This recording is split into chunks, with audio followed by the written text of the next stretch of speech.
Syrup has watched over him ever since he was little. His family never showed him any love or affection, but she more than made up for it. He thinks of all the time she had read to him when he was still a child. To him, she's his one and only family. She's always been his exclusive attendant, but recently she's been taking care of him more and more, to the point she's doing everything, so maybe the days without him are going to be harder on her. Calling out to her, Luke pulls on her waist and brings her close to him. Luke hugs her warmly and tells her that she's done more than he could even repay. Syrup's tail stands on end from embarrassment. Luke promises to reward her someday. He presses their foreheads together and asks her to believe him and wait for him to come back. Hugging him back tightly, she agrees. Close to tears, she tells him that she was going to miss him, and Luke says the same. Their relationship is so soft. Later on, Syrup and Luke are sitting on his floating cushion. He promises that he'll have a chance at the end of the year to return to the annex, so he asks her to endure it until then, and she agrees. Luke pats her head and asks her to take care of the house for him while he is gone. Syrup tells him that she'll be counting down the days until he returns. He and Syrup wouldn't be together for a little while, but he thinks that he wants to treasure Syrup after his time at the academy comes to an end, and forevermore. That's sweet and all, but why does that sound like an incoming death flag in the horizon? With a happy grin, Luke orders for her to come with him once he graduates and leaves the territory with him. I am genuinely terrified that they're being too happy. Syrup asks if he was being serious, thinking that she had nothing to do afterwards, but Luke promises to never let her go. Syrup excitedly replies that she feels the same. Luke suddenly says that if it was fine with Karen, he wanted all of them to be a proper family. Syrup blushes before agreeing. Internally, Luke thinks how cute she is when she fawns over him. He truly loves her, and I am truly scared for them. And now it was time for the next chapter in Luke's life. Syrup calls out to Luke as he enters the gates. She gives him one last bow, at least for the meantime, and tells him to have a nice day. Luke grins at her one more time, waving goodbye. Luke arrives in the academy's main street. Near the dorm reception, Luke thinks about how he was supposed to meet fellow new students, but instead he was being tailed by a girl. She asks how to refer to him, and Luke politely asks if they've met before. Confidently, the girl says that she immediately knew who he was from the description his father gave. She apologizes for the late introduction. She was the daughter of Baron Musa Glicko, the director of the Ministry of Magic. Her name is Libra Glicko. With a grin, Luke recognizes her as Malsa's, or Malson, as he called his pen pal and tutor, daughter. The only parent of a love interest he knew was Morsky, father of Akari. But now he found the sudden connection interesting. Luke's been on guard because she's the attendant his father arranged, but this changes things. Libera tells him to just call her by her name instead of using any honorifics. Shifting the subject, Luke remembers that she liked anything to do with magic since that was what Malsa said. Excitedly, she replies that she loves magic, even saying that she wanted to get a job at the Ministry of Magic in the future. But slowly, the smile on her face fades as the words leave her lips. Luke assures her that he knows she'll be able to do it. Surprised, Libera tells him how people usually just make fun of her when they hear a girl wants to join the Ministry of Magic. Luke is confused because he thinks she's talented and she worked hard at magic, so he reassures her again that he thinks she'll be fine. With a grin and a blush on her face, she thanks him for his kind words. Shifting the topic once more, Libera states that she'll be taking care of him as his personal attendant from then on. But Luke brushes her off, telling her that he can take care of himself just fine. But Libera continues to push him, saying that she wants to take care of him and that she wants to be closer to him. Luke wonders why she needs to be so close to him. But when he hears Libera say that she found his magic to be an art form, he realizes why. He remembers that Libera was a magic maniac. In the original game, Libera is a witch the player encounters when they raise their magic stat. She's called a witch because her love of magic goes too far, and it often leads to trouble. Luke decides to change the subject. He tells her that they'll get around to talking about magic later. First, they need to finish the dorm application, but Libera cuts him off and assures him proudly that it was already over and done with. After all, she couldn't bother him with paperwork. Luke pauses, thinking that she was being too enthusiastic. In that case, he suggests that they talk about magic with the time they have left. Eager, they go to a place where they can drink tea, as they sit in an area with seats perfect for enjoying food. Later on, Luke makes a comment about how the tea smells. Libera tells him it was the most suitable tea to accompany discussing magic. It was the tea leaves that Luke made. With a smile, he asks her if she found it delicious. She thanks him for always sending them some. Fixing her glasses, she says she wants to jump straight into the topic. She asks if she could give her personal opinion on his original spell, Vol, to which Luke agrees to. You just opened the floodgates, Luke. Before he knew it, she was going on and on about her thoughts on attributeless magic. If it was because of Malsa's influence that she was mostly focused on the topic of attributeless magic. Despite this, Luke leans forward. finding it interesting that she seems highly knowledgeable about all aspects. As Libra finishes off her thoughts on Val's potential, her eyes are shining at the thought of what else Luke will be able to do in the future. Luke smiles, thinking how she was just like Malsa, but also because he thought she might be a good research partner. They continue their conversation with the time they have left before Libra notices that the other students around them are starting to get up from their seats and heading in one direction. She starts packing the tea set she had with her, stating that it was almost time for the main event of the day. They enter the Magic Academy Great Hall for the entrance ceremony. As they enter, Luke takes the time to look around. He recognized some faces as he looked around, such as Are and Ruby among them. Suddenly, he catches sight of black hair from the corner of his eyes. Memories of a familiar dark-haired man and an ugly white-haired man, battered and bruised on the floor, come to his mind. For a second, his thoughts are a mess as he thinks of a sword swinging down. Luke watches as the boy smiles, realizing who he was. The black-haired man stops talking to the person with him, catching sight of Luke from across the room. His soft look turns harsh and confrontational as he glares daggers at Luke. Luke couldn't help but have a really bad feeling. He frowns. That should have been the first time they've met, but it didn't seem like the same case for the young man with black hair. Libra turns to Luke, asking what was wrong. Luke doesn't take his eyes off of the black-haired man, but he tells Libra that he was wondering why the other male was staring at him as if he was his arch-enemy. Libra follows Luke's line of sight to see what he was looking at from across the room. She immediately recognizes him as Dan, a knight apprentice. She tells Luke it was most likely because the Marshall family he serves and the Dostos family were in enemy factions, since the Marshall family led the royal faction after all. As Luke watches Dan angrily sit down, he thinks how they were enemies from birth. Your goal of being chill for the rest of your life is so much harder if the protagonist himself hates your guts. As they take their own seats, Libra tells Luke that Linchin, the person sitting next to Dan, was accomplished in martial arts. Linchin was from House Marshall. Although she was apparently not that great with magic, her appraisal was the shield attribute, so I guess her focus is defense. Dan was Linchin's attendant, and his appraisal was growth. I don't know how this works, but I'm guessing he can get better than other people faster. Luke wonders if Libra knew everyone else's attributes. It was like she was a walking attribute dictionary, which was really weird because you'd think magic attributes were only for the government and other institutions to know about so openly.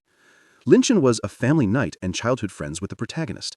If the player chose her, they would get the standard route as a knight of House Marshall. Even if they failed at conquering any other love interest, they could still marry her. She was one of those pity heroines the player didn't even need to work for. That's kind of sad when you think about it. Her ending makes her out to be a good wife that loves her husband and children very much. That was also true if someone other than the protagonist ends up with her. I find it rather interesting that if the player doesn't choose their route, the love interest ends up with someone else. Most games don't seem to do that. In another route, Luke captures Linchin and she appears as Luke's wife and the player's enemy. That's definitely one way to go about it. Poor Linchin. Her pure, devoted personality becomes her downfall. The fight with her after that really shows off her essential beauty. It was honestly a point worthy of praise for Luke. Meanwhile, Dan had made it into the academy as Linchin's attendant. Dan was just a commoner, but his father was known as an honorable knight, and he can use attribute magic. He's been battling monsters and practicing fighting ever since he was a kid. Dan aimed to carry on the legacy of his deceased father at the academy and become a knight of House Marshall, which was why he hated the Dostos family, who were leaders of the noble faction. At the rate they were at, Dan would probably come for Luke too. Luke thinks it was nothing but a pain. He's brought out of his thoughts when the school valedictorian is called on stage for the speech. A girl walks in as they introduce her as Irina Shelborg Alice. Irina was the first princess of the kingdom of Acelitus.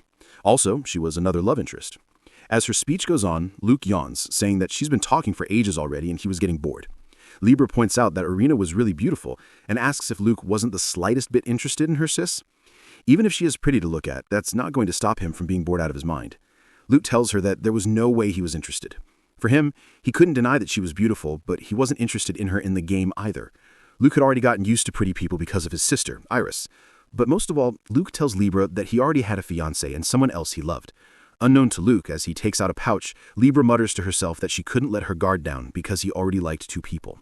Sis, he already said he liked other people. Chill. Libra is suddenly surprised to see a large slime appear holding a large pillow in its body. Luke had taken out Val from his pouch, the slime expanding in size. Libra asks if Luke was about to take a nap, and Luke says yes. He asks if she minds, but Libra says that although she was terribly interested in Val, it wasn't something they should be discussing during the ceremony, so she'd wake him up once everything was over. Luke agrees with her plan and thanks her. Contentedly, leaning back on the large pillow, Luke is thankful that Libra was understanding. The ceremony continues on. Unbeknownst to Luke, Linchin and Dan had been looking at him. Eventually, Luke's eyes open as someone calls out his name. He asks Libra if the event was over already.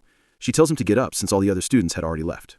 He sits up to find the entire hall empty except for them. With a sleepy yet satisfied expression on his face, he tucks the pillow back into its pouch. With bright eyes, Libera asks if that was the rumored pillow. Luke is confused by her words. Libera explains that when her father, Mausa, had first met Luke, he was floating on a pillow. With a rather bashful expression, Luke confirms that it was the very same pillow. As he tucks the pouch into his pocket, he tells Libera that he would let her ride it when they get some spare time. Excited at the idea, Libera lights up and thanks him. Luke loved people who were honest to their interests. With a rather pained expression, Libera shakes her fists at the thought that if only they didn't have orientation coming up, then she could have had a chance. Luke comments that she really did love magic. Suddenly taking her hand in his, Luke leads that way, saying that they should get moving too. Libera's face turns red at his sudden touch. Luke immediately lets go, asking if that was no good.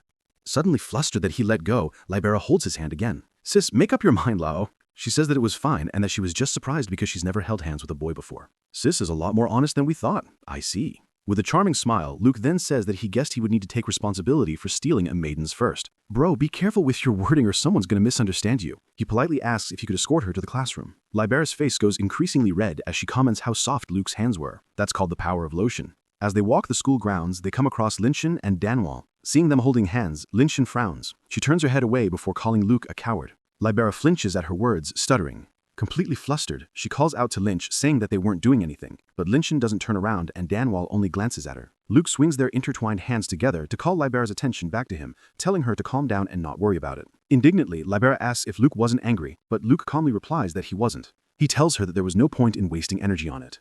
Libera laughs lightly, saying that it was just like him to say that. Luke adds that he'd have much more fun using that energy to talk to her. Libera's face brightens at his words, rather caught off guard. She asks if he had fun talking to her, and Luke admits that he did. Her face completely glowing, she says that she enjoyed talking to him as well. "Oh, bro, you're going to be collecting more fans before you know it." Her voice energetic, she hurries him on for them to get the orientation over with quickly. They quickly settle into class 0. Seeing that they were free to choose where to sit, Luke and Libera take the seats at the back. Classic protagonist move, but also if he falls asleep, hopefully no one notices him, lol. As the class settles in, a man rushes to the front of the class. Seeing that everyone was already there, the man introduces himself as Glorin Research. First we had Karen in the Caribbean Sea, and now we have Research the teacher, El Mao. He was the same teacher that gave the explanation in the game. A girl stands beside him and introduces herself as the assistant teacher for the class. Her name was Silas, and Luke was excited to finally see her in the game. She was the most difficult love interest. Silas was also known as the witch who saw the abyss of magic. She may look young, but she was actually an elf, one of the spirit races, and is hundreds of years old. Including the 3 scholarship students, Class 0 had 20 students in total. Everyone there scored highly on the entrance exam. Glorin emphasizes that status didn't matter at the academy, and the students would instead be judged solely on their abilities. Linchin suddenly raises her hand, and when Glorin calls her, she asks how they would be able to find out their rank and how capable they were. Glorin fixes his monocle with a grin as he thanks her for the excellent question, clearly excited. Striking a pose and emphasizing his wrist, he tells them that it would be possible with their brand new invention, the Magic Watch. That's a smartwatch, right? Both Luke and Libera's faces light up in amazement as they turn to their wrists. "Luke, why are you so amazed? You're from the modern world." The watches on their wrists light up. With an almost crazed expression, Glorin explains that the brand new invention records the student's unique mana signature and allows them to look up their grades and rank at will. As a screen flashes in front of Luke, his face lights up with recognition. It was the stat screen from the academy part of the game. On the screen was his name, age, current level, number of monsters defeated, classroom, and a more detailed explanation of his stats.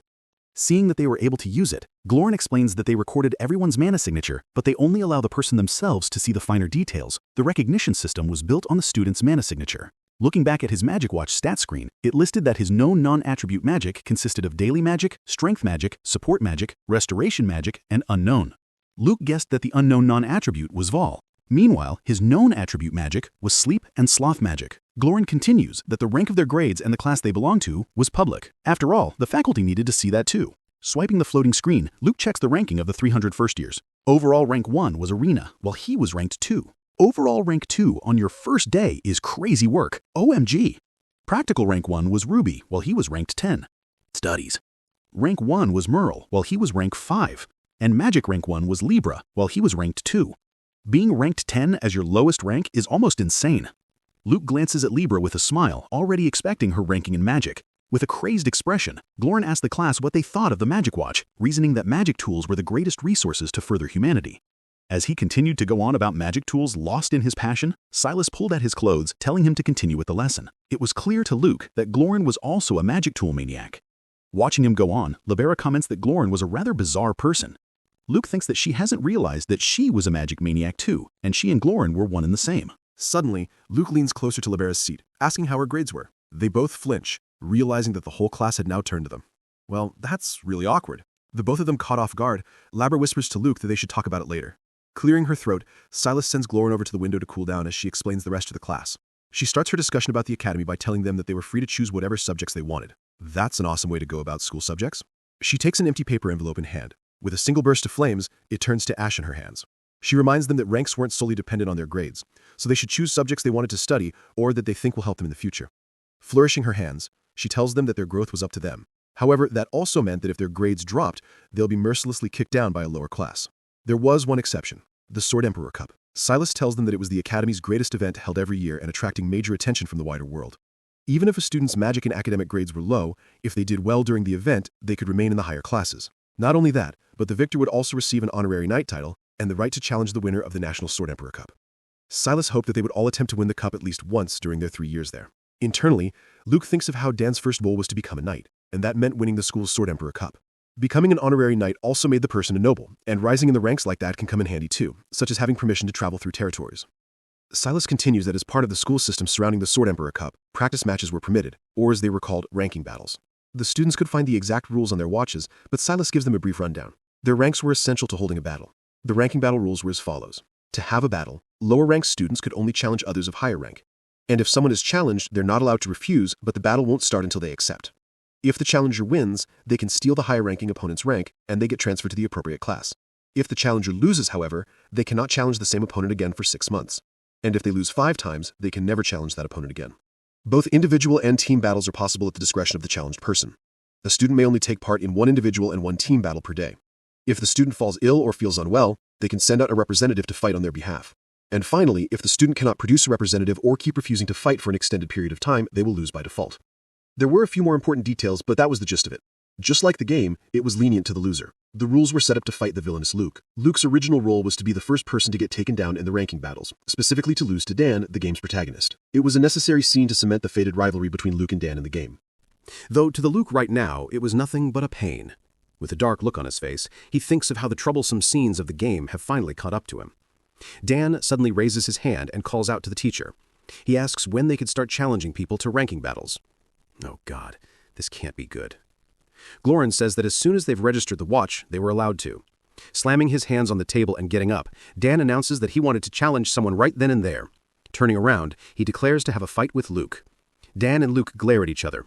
Just then, Luke's watch makes a small chime. It had finally started. The challenge had appeared on his watch. That scene was the tutorial battle, the first job lined up for the villainous noble Luke. This was how the tutorial fight went down in the game. Luke was enrolled on his talent for magic alone, so of course he lost to Dan, a knight apprentice. After that, Luke started targeting Dan to take revenge. For Dan, it was a chance to increase his affection with the surrounding people, living a fulfilling academy life, while Luke was left to grind his teeth in the background. The original Luke flew into a frenzy over being challenged by a mere commoner, but the Luke right now wasn't the original. With an almost disgusted look on his face, Luke waves Dan's words away, saying that he wasn't doing that. I thought they weren't allowed to say no, though. Lao Dan exclaims in disbelief. He tries to provoke Luke, saying that he was just scared, but Luke responds that he was just a pain, making Dan more pissed. With a frown, Luke plainly states that he was ranked 2 before asking what rank Dan was. Dan says that he was ranked 20, and Luke immediately points out that while Dan had an opportunity to increase his ranking, Luke himself had nothing to gain by accepting. He adds that he didn't want to fight an idiot who couldn't even understand something so simple. Suddenly, another person stands up, unable to listen to the bickering any longer. Linshin turns to Luke and bumps her fist into her chest where her heart was. She declares that as a noble of their glorious country, accepting a challenge should be a matter of fact. Says he already said that he had nothing to gain from this. With a bored frown, Luke suggests that Linshin fight Dan instead. She's confused, but Luke pushes through and says that since her grades were pretty good too, then it should be fine because he was passing on the obligation. Linshin's face goes red, but she's unable to say anything more. Luke knew she was only a hot-headed and troublesome kid. Luke leans back on his seat quietly. He truly wanted to help, but only from behind the scenes. Helping goes directly against his creed of laziness after all. I gotta hand it to his commitment to the bit, OMG. Luke didn't want anything to do with troublesome stuff like that. As Linchin and Dan were left to stew in their anger, Arena suddenly stands up. She says that since Dan had an excellent practical score and Luke had an excellent magic score, she really wanted to see a fight between the two of them. Since even if Dan had an amazing score in practicals, Luke is still ranked 2 overall. He could hand his ass back to him. Linchin's face immediately lights up at her words, turning to face him directly. Arena informs him that refusing would only make his rank fall, so he should follow the Academy's rules. Most importantly of all, Arena says that a noble of the country should guide the people. Luke's frown seems to deepen. With a flourish of her hands, she says that it was his duty to do so, and she wouldn't let him refuse. I think that's a horrible thing to say as a higher power. Let the guy stip this one out. A dark look cast over his face. Luke curses at her in his thoughts. Internally, Luke points out that the teacher had specifically said that in the academy, status didn't matter, only a student's grades. He sighs in annoyance, unable to stand the princess. Okay, yeah, I thought she was pretty at first too, but she's coming off a bit too strong now. However, Luke couldn't deny that it would be difficult to refuse both the princess and the daughter of a duke. He buries his head in his fist, grumbling at his problem. Finally, he says that she was right. The others are content with his answer. Oh, I wonder if they'll still be feeling satisfied when all this is over. For Luke, it seemed like he was too weak to resist the flow of the game all by himself. Later on, Luke and Libera walked down the school grounds. He knew he didn't have a choice, but Luke still thought it was such a pain. He really didn't want to move around so much. He extends a hand and calls out to Val. In order to fulfill Luke's role, he needed to lose the duel, but he didn't even know how he lost. Ahead of them, Dan and Linchin walk in the same direction. Beside him, Libera asks him if he was all right. She tells him that she's heard that he greatly disliked exercise. Libera points out that his opponent was a knight apprentice at Duke Marshall's, and they were famous fighters. She thinks that Dan was pretty used to fighting, judging from his exam results, but Luke reassures her that he was fine. With a bright smile, he tells her that this was a piece of cake for him, especially since he's not going to be doing the brunt of the work anyway. Lol. Libera stares up at him in awe, but the moment is ruined when Luke lets out a loud yawn. Libera laughs, saying that Luke truly was a mysterious person. She points out that he's invented magic nobody else would have ever thought of, and he refused to fight despite being a noble. Confused on how her last sentence had anything to do with each other, Libera explains that nobles valued their pride very highly. She reassures him that she was complimenting him. Luke smiles and says that it was fine and that he wouldn't want her to dislike him. In a loud voice, Libera assures him that she doesn't dislike him, nor would she ever. We love a loyal bestie. As Luke and Libera continue to chat happily, Dan and Linchin in front of them walk in silence, focused on their next task. Stepping into the gates, Luke thinks how he hasn't been there since the entrance exam again. They find themselves inside the arena. Linchin guides Dan as he does some stretches to prepare for the match. Meanwhile, Luke looks up at the audience stands. Their classmates had attended, eager to witness the first ranking match. Orin walks in, asking if the both of them were ready, and Dan eagerly says yes. Pointing his blade at Luke, he declares that he would beat his rotten personality into shape. Dan says that he watched Luke during the exam, and he was just lying down the whole time. Are you telling me that all his anger is coming from the fact that Luke was chilling during his time in the exam? What did he want him to do?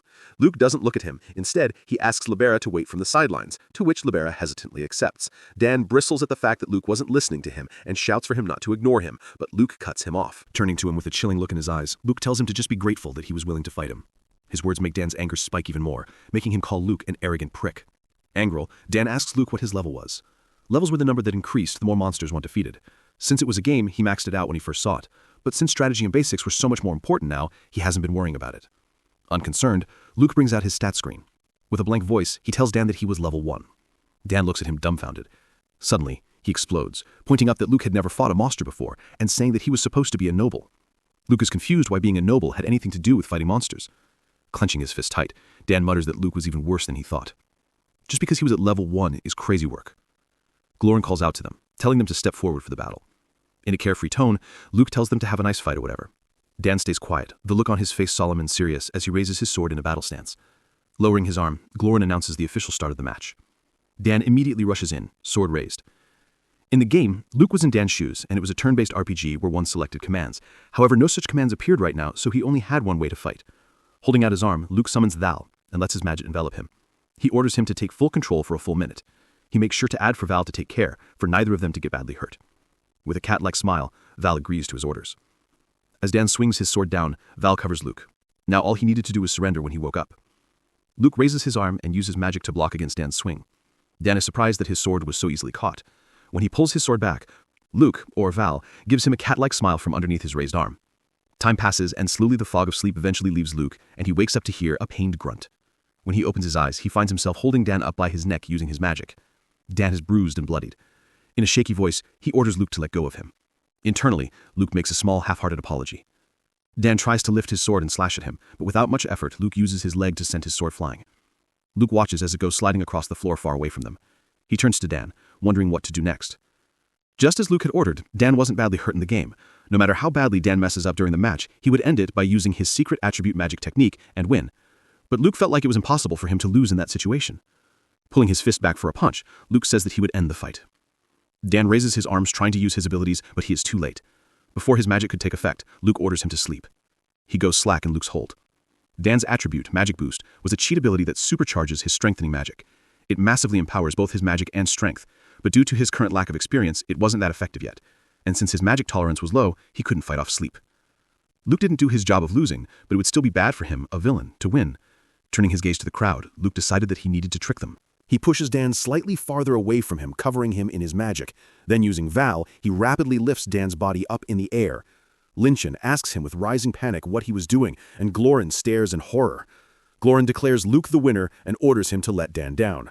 Without a second to lose, Luke closes his fist and releases his magic, causing Dan to freely fall. Linchin and the rest of the class stare in terror as Dan plummets to the ground. Oren makes a break for it and barely makes it in time to catch Dan. Honestly, points for him for actually running like a track star for his student. The force sends Glorin to his knees from the pain. Linchin runs into the battle area and kneels beside Dan. She looks up at Luke and screams at him, calling him scum and saying that Dan was already unconscious. Luke was more than annoyed since she was clearly disparaging the winner. He wonders where the noble pride suddenly went. He found it lame more than anything. Looking down at her darkly, he repeats that he didn't want to fight in the first place and she forced him into it, so she should have been prepared for that outcome. Turning to his other classmates, he informs them that right now he would accept any challenge to a ranking match. It was a good deal after all. Pushing back his hair and looking at them darkly, he says that surely he might have been exhausted by then. Linchin looks at him dumbfounded for a second before she turns away and grits her teeth in barely concealed anger. Seeing his classmates' silence, Luke then says that while he was at it, he would teach them something important. Luke respected the smart, and he respected those who pursued magic, and he also detested idiots who had nothing but brute force. He raises his arm, summoning his magic.